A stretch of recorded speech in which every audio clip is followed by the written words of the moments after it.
The inheritance is all mine. Dad would definitely be happier if his son would inherit it, instead of some woman who's not related by blood. You're not my sister anymore, I'm cutting ties with you, my brother said with a sneering smile. Indeed, to our father. I was not related by blood as I was my mother's child from a previous relationship. Still, he loved me as his own daughter, which made him very special to me. I felt angry that my brother wanted to monopolize everything our father left. But I was relieved by his words about cutting ties. Fine by me. In return, once you inherit, don't ever contact me again. Like I'd ever do that. Don't expect any money from me later, not even a penny. I am Kelly, a 29-year-old civil servant. My brother Steve is 22 and just graduated from university this year. He often brags about his company being more famous and successful than the rural city office where I work. Must be Dad's genes, right? I've got the blood of a dad who worked for a major corporation. Yeah, very impressive. Steve often brings up the matter of inheriting our father's traits. Although we share the same mother, we have different fathers. Steve is the child of our current father and mother, while I am the child of my mother and her ex-husband. Although I'm technically a stepchild, Dad never despised me for it and cared for me deeply. I don't really remember my real father much, as he ran away with his affair partner when I was little. Thus, I regard my current dad as my true father. When Steve was younger, he never mentioned that I was a stepchild, or that we had a different father. However, when I was an adult and he was still in middle school, our mother died in a car accident. Unable to cope without blaming someone, Steve convinced himself that it was my fault. At the funeral, he cried out, "Why did Mom have to die? It would have been better if it were you. No one would be troubled if the step-sibling were gone." No matter how shocked he was, being told such things made me lose any affection I had for my brother. I wanted to argue back at such a harsh statement, but our father, who I had never seen so angry, scolded Steve fiercely, so I chose to remain silent. Naturally, my relationship with Steve deteriorated. Initially, he tried to surpass me academically, but aiming too high, he failed to get into his first-choice schools for both high school and university. He couldn't out-earn me either, as I was a full-time employee, and he was just a student part-time worker. There were plenty of other fields like sports or arts where he could have competed. But fearing failure, he stopped taking any challenges, as blood relation was an undeniable fact. He thought he could dominate by poking at that without any need for effort. Eventually, Steve just kept mocking me for being a stepchild, and not the real child of our father. It was probably just misplaced anger from losing our mother at first. But as he grew up, he genuinely started to believe Dad and I are the real family, and the sister is an outsider. As my sister is a stepchild, I have a higher standing than her. I grew tired of dealing with such a selfish brother. He would provoke unilaterally, lose by his own measures, and get angry. I got so exhausted dealing with him that I started to dismiss him carelessly. When Steve chose to commute to university from home, I moved out to live alone in an apartment. When I would come back home, I made sure to coordinate with Dad to visit when Steve wasn't around. 4 years later, Steve graduated from university and managed to get a job at a fairly renowned local company. I had prepared a tie as a graduation gift. Of course, I got a job at a much better and more famous company than the city office where you work as a civil servant, because I have the blood of a dad who works for a major corporation. His character apparently hadn't changed even in 4 years at university. I decided against giving him the gift. I continued to live alone and commute to work, while he lived with our father, and faced the rough waves of society as a new working adult. That lifestyle didn't last even a year before Dad suddenly fell ill. There were no signs when we talked on the phone the night before. He passed away so suddenly that I didn't even have time to say goodbye. At the funeral, I served as the chief mourner. And thanks to Dad's prior arrangements about what was needed and which procedures to follow, everything except the inheritance was smoothly handled. The problem was the inheritance. The only living inheritors were Steve and me. I had a feeling that discussing it would inevitably lead to conflict. I found some documents about the inheritance in Dad's room, but I knew they wouldn't be followed exactly. Steve arrived over 30 minutes late for our meeting without apologizing, and immediately said something outrageous. The inheritance? I'm the real child, so I'll take it all. You, as a stepchild, are just an outsider. Isn't it greedy for an outsider to claim the inheritance? Steve kept laughing about being the real child and monopolizing the inheritance. I was so tired of dealing with him all my life that I put forward a condition and promised to renounce the inheritance. I won't inherit anything from Dad. In return, you must never contact me for the rest of your life, no matter what. Are you stupid? Like I'd ever contact you. Don't expect anything from me later, just disappear. Disgusted, I stood up to leave while Steve just kept smirking. I fondly remembered how cute he was as a child as I left. The next day, I went to a law office to proceed with the legal aspects of the renunciation of inheritance. Kelly, you said you don't have any inheritance rights as you are a stepchild of your father. Actually, Dad formally adopted me, so I do have rights to inherit his property. But I don't want anything anymore. I'll renounce the inheritance. The lawyer's acknowledgement came as I interrupted him. Although I hadn't mentioned it to Steve, Dad had officially adopted me after marrying my mother. Therefore, even though we weren't blood related, we truly were parent and child. I was aware of everything Dad owned from the estate investigation. Yet, I wanted to be free from the complications of being called a stepchild or a legitimate child, so I had chosen to give up everything. A month later, the lawyer informed me that the family court had accepted my renunciation of the inheritance. Reluctantly, I contacted Steve. Hello? My renunciation of the inheritance is complete. You know, from the estate investigation Dad had. Steve cut me off, shouting, "Shut up. I get it that you've renounced the inheritance.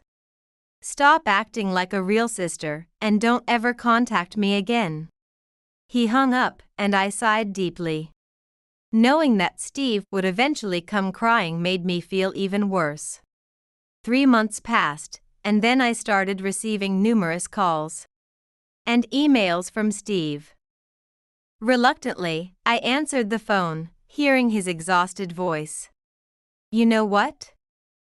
I need to borrow some money. Dad had debts, and I can't keep up with the repayments. I used Dad's savings too, but it's not enough. What? Sure, Dad had some loans to repay, but if you used all his savings for it, it shouldn't have been this bad. When I responded that way, Steve yelled back. Did you know about this? Did you push the debt onto me knowing all this? You have such a bad personality. Oh right, because you're just a stepchild. You must be jealous of me, the legitimate child. Who hung up the phone when I tried to tell you? Who blocked my calls? I thought I'd email you out of pity, though. And yet you unblocked me when you got into trouble? Who's really the one with the bad personality here?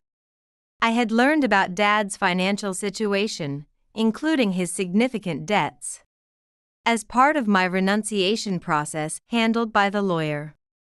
I had tried to inform Steve, but he had cut off all communication, so I left it at that. As expected, he ended up coming to me in tears. Sure, Dad worked for a big company. But can you imagine how hard it was to send you to high school and college? There were educational insurance and Mom's life insurance. But things like the house and car had to be paid with loans. I'm not your sister, right? You should talk to the mortgage lender or the lawyer instead of me, an outsider.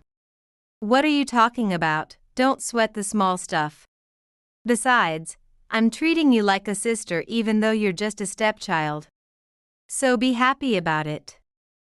Come on, Kelly, give me some money. Furious at his smug voice, I hung up sharply and blocked Steve's number. He didn't know where I lived alone. And I hadn't left any clues about my home at Steve's house. Just to be safe. I even got a new cell phone, thinking that would stop his calls, but I was wrong. Kelly, please, I need money. Otherwise, I can't survive. Steve started showing up at the city office where I work. Unlike when he acted arrogantly towards me, he now appeared genuinely distressed, visiting me repeatedly. He only came during lunch breaks, which seemed to indicate he was sneaking out from his job. On days he didn't visit, he would still call multiple times, disrupting my work. I explained the situation to my boss, and they moved me to an administrative position. But then he began staying past closing hours, refusing to leave until he saw me. After work, I caught him waiting for me and dragged him to the parking lot. Stop it already. Don't cause trouble at my workplace. I told you to consult the loan institutions and the lawyer. He finally stopped pretending to be polite and looked down at me with arms crossed, anger in his voice. I already consulted them, okay? The insurance from the group credit life policy means I don't have to pay for the house anymore. The car's left with about $5,000. So I negotiated to reduce the monthly repayment and keep using it. Then you're not really struggling to live. Dad only had those 2 loans. What are you begging for money for? His anger softened suddenly, and he looked around nervously. When I pressed him further, he reluctantly began to speak. Actually, Dad had quite a bit of savings. So I spent it on various things and went over budget. I borrowed money from a friend, but now I can't pay it back. That guy's going around saying I scammed him, so now I can't borrow from anyone else. If I can't borrow from friends, I'll have to go to predatory lenders. Then I'll have to repay with borrowed money, and I can't make ends meet. My head ached deeply as I sighed. His story was convoluted, but I understood the mess he was in. You mean you keep borrowing money to repay debts and now you're stuck? Yeah, that's it. I think I'm already on the blacklist or something. I can't borrow anymore. If you pay, it'll all be over, Steve said, extending his hand towards me. So, Kelly, give me $8,000. When I slapped his hand away, Steve rubbed his hand and glared at me angrily. There's no way I'm paying. It's entirely your fault for overspending on your shopping and resorting to loan sharks. Why can't you help me out when I'm asking like this? Is it because we're only half-blood related that you don't care about your brother? Stepchildren are really the worst, so unpleasant. I got into my car and started the engine. Steve tried to cling to me in desperation, but I knocked his hand away. You promised not to contact me for the rest of your life in exchange. for monopolizing the inheritance. You break promises, beg for money. And on top of that, you're rude and foolish. I don't have a single penny for you. If you come again, I'll call the police. Steve repeatedly called out to me, Kelly, but I ignored him. I stepped on the accelerator, leaving him in the parking lot, and drove away. After that, Steve continued to come to the city hall, lingering until closing time and bothering people from various departments with his calls in the morning and evening. Thanks to this, he became one of the top problematic individuals at the city hall. As long as I was there, he was a nuisance. Since he didn't shout or cause a scene at the counter, it was difficult to report him. So it was quicker for me to disappear. Do you want Kelly? She's no longer at this city hall. What? Did she quit? So how much severance pay did she get? When Steve came to the counter as usual, he learned from the staff that I had quit and received the severance pay. And he frantically started looking for where I might be. However, as personal information such as addresses and contact details of staff members is protected, there was no way he could be told freely. Unable to find me, Steve wandered around suspiciously and was reported as a suspicious person here and there. Subsequently, he was unable to gather the money by the repayment deadline and is now repaying little by little each month with considerable late fees added. I heard this from a kid whom Steve had defaulted on. It seems that he is ultimately facing wage garnishment as he couldn't keep up with repayments to other companies. Now, he is forced to live modestly. A far cry from the arrogant brother who used to strut around. As for me, I didn't actually quit the city hall. The city where I work was formed by merging several towns, so the old town hall still functions as a branch office. I explained the situation to the personnel department and was transferred to a branch in the mountains until things settled down. Initially, I planned to return to my former department once my brother's issue was resolved, but now I find the work in this branch more fulfilling. The mountain area has fewer residents and is always short-staffed. Being closer to the residents here, I feel I am more helpful to them. When I say I have no family left, everyone treats me kindly. The sadness of losing both my father and mother never fully disappears. But at least I am relieved to be free from the complications of being labeled a legitimate child or a stepchild.